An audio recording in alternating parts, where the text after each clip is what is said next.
Hi നമസ്കാരം. അങ്ങനെ നമ്മൾ ഇന്ന് ഡാലസിൽ നോമ്പ് തുറക്കാൻ വന്നതാട്ടോ. അപ്പോൾ ഇന്ന് വെള്ളിയാഴ്ച ആയിരുന്നു, നമ്മൾ പള്ളിയിലൊക്കെ വന്നു. അതിന് ശേഷം നോമ്പ് തുറക്കാൻ വന്നതാണ്. നോമ്പ് തുറക്കാൻ ഞാൻ സുനിൽ ഭായിനെയും കൂടി കൂട്ടിയിട്ട് നോമ്പ് തുറക്കാൻ നമ്മൾ രണ്ടാളും കൂടി. നല്ല കാലാവസ്ഥ അല്ലേ? നല്ല കാലാവസ്ഥ. ഓക്കെ, അപ്പം നമ്മളിതാ സുനിൽ ഭായും നമ്മളും കൂടി നോമ്പ് തുറക്കാൻ വന്നാട്ടോ. അപ്പോൾ നമ്മൾ പള്ളിയിലേക്ക് പോവുകയാണ് നോമ്പ് തുറക്കാൻ. അടിപൊളി നോമ്പ് തുറട്ടോ. അപ്പോൾ ഇതാണ് നമ്മളെ പള്ളി. ഇവിടെ പാർക്കിംഗ് ആൾക്കാർ വന്നുകൊണ്ടിരിക്കുകയാണ്, ഇഷ്ടംപോലെ ആൾക്കാർ വന്നുകൊണ്ടിരിക്കുക കേട്ടോ. നോമ്പ് തുറക്കാൻ വന്നുകൊണ്ടിരിക്കുകയാണ്. ഇവിടുത്തെ നോമ്പ് തുറ എങ്ങനെയാണെന്നൊക്കെ നമുക്ക് നോക്കാം കേട്ടോ. നമ്മൾ നോമ്പ് തുറൻ്റെ സ്ഥലത്തേക്കാണ്.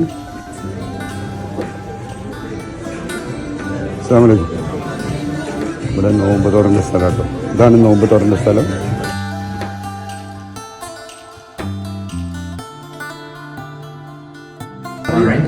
Today we start a program. Before I start my next guest for Tilawat, I was just going to highlight a couple things. Today is 17th.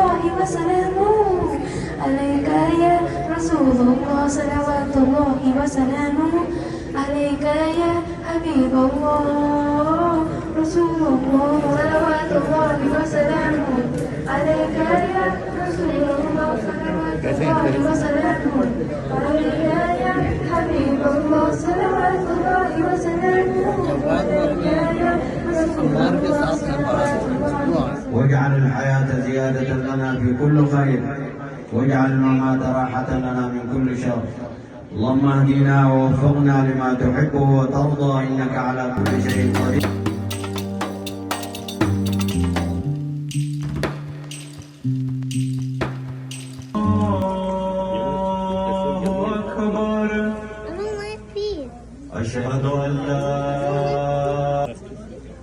أشهد أن محمدا رسول الله. الله أكبر الله أكبر الله أكبر الله أكبر. أشهد أن لا إله إلا الله أشهد أن لا إله إلا الله أشهد أن الرحمن الرحيم.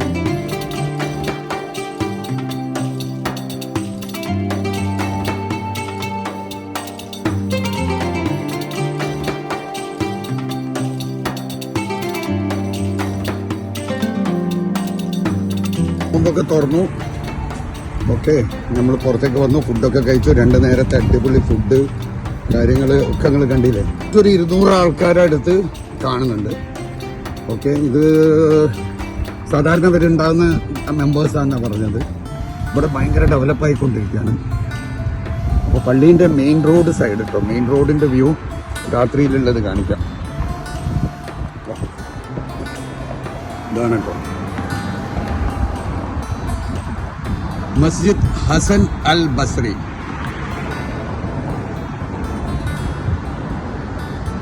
കണ്ട അടിപൊളിയല്ലേ? അപ്പം നോമ്പ് തുറക്കെ നിങ്ങൾ കണ്ടില്ലേ. അപ്പം ഡാലസിലെ നമ്മളെ മസ്ജിദ് ഹസൻ അൽ അസ്രി, അവിടുത്തെ നോമ്പ് തുറയാണ് നമ്മൾ കണ്ടത്. നേരത്തെ നമ്മൾ ജുമാ നിസ്കരിച്ചു. അപ്പോൾ അതിനുള്ള എല്ലാ സൗകര്യങ്ങളും ഇപ്പം നമ്മൾ മനസ്സിലാക്കേണ്ടത്, ഒരു നാട്ടിലെത്തിക്കഴിഞ്ഞാൽ നമുക്ക് ഇത്തരം ഇബാദത്ത് ചെയ്യേണ്ട കാര്യങ്ങൾക്കോ ഒന്നും ഒരു തടസ്സമോ ഹലാലായ ഭക്ഷണമോ ഒന്നിനും ബുദ്ധിമുട്ടില്ല. അത് അൽഹംദുലില്ലാ, അങ്ങനൊരവസ്ഥ നമുക്ക് ഉണ്ട്.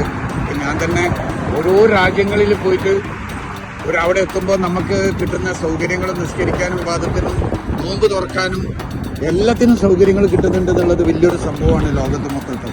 ഇപ്പം നോമ്പ് കാലത്ത് നമ്മൾ പുറത്ത് പോകാൻ പാടില്ല, മറ്റു രാജ്യങ്ങളിൽ പോയാൽ പ്രശ്നമാണ്, നോമ്പ് ശരിയാവില്ല എന്നൊക്കെ പറയുന്നിടത്തുള്ള തെറ്റുകളാണ്. അവിടെയൊക്കെ നമുക്ക് എവിടെ വേണം പോകാൻ, നോമ്പാന്ന് വെച്ചിട്ട് നമുക്ക് യാത്ര ഒഴിവാക്കേണ്ട ആവശ്യമില്ല. അതിനുള്ള എല്ലാ സൗകര്യങ്ങളും ഉണ്ട് എന്നുള്ളതാണ് നമ്മൾ മനസ്സിലാക്കേണ്ടത്.